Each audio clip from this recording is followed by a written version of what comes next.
মৰমৰ ছাত্ৰ ছাত্ৰীসকল, তোমালোকক মই স্বাগতম জনাইছোঁ মোৰ আন এটা ভিডিঅ'লৈ।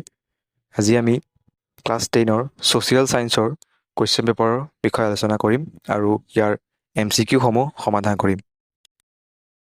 ইয়াতে চোৱা, আমাৰ 1 নম্বৰ কুৱেশ্যনটো আছে, তলৰ কোনটো মানৱসৃষ্ট সম্পদ? অপশ্যন এ নদ নদী, 2 খনিজ সম্পদ, 3 জলসিঞ্চন নলা, 4 অৰণ্য। আমি জানো ইয়াৰ শুদ্ধ উত্তৰটো হৈছে অপশ্যন 3 জলসিঞ্চন নলা। 2 নম্বৰটো আছে চোৱা, কেবিনেট মিছন ভাৰতলৈ কেতিয়া আহিছিল? অপশ্যন কেইটা আছে 1946, 1930, 1922 আৰু 1947।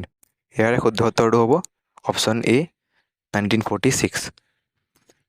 চিটো আছে চোৱা, বংগ বিভাজন কাৰ শাসনকালত সংঘটিত হৈছিল?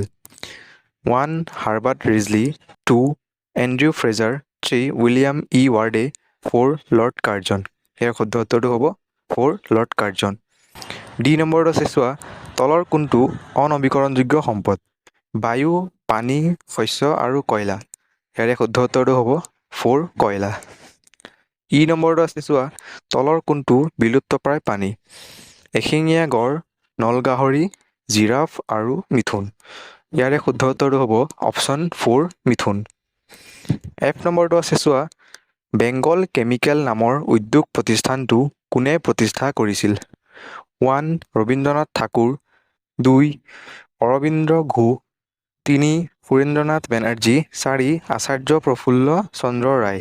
ইয়াৰে শুদ্ধ উত্তৰটো হ'ব 4 আচাৰ্য প্ৰফুল্ল চন্দ্ৰ ৰায়।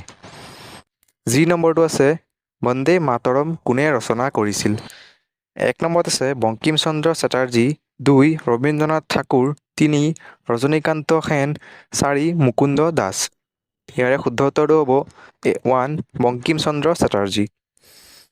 এইচ নম্বৰটো আছে, মুছলিম লীগ কিমান চনত গঠিত হৈছিল? 1 1906, 2 1905, 3 1909, 4 1907। শুদ্ধ উত্তৰটো হ'ব 1 1906। আই নম্বৰটো আছে চোৱা, IUCN সংস্থাটো কোন আন্তঃৰাষ্ট্ৰীয় সংস্থাৰ অন্তৰ্গত? 1 নম্বৰটো আছে WWF, 2টো আছে ইউনেস্কো, 3টো আছে UNDP, 4টো আছে UNEP।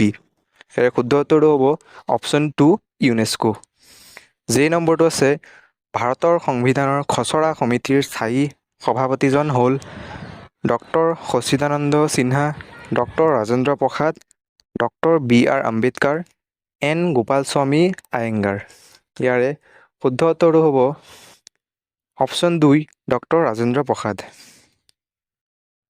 2 নম্বৰকেইটা তোমালোকে চাই ল'বা, মই কৈ নাযাওঁ, ভিডিঅ'টো বহুত দীঘল হৈ যাব, তোমালোকে চাই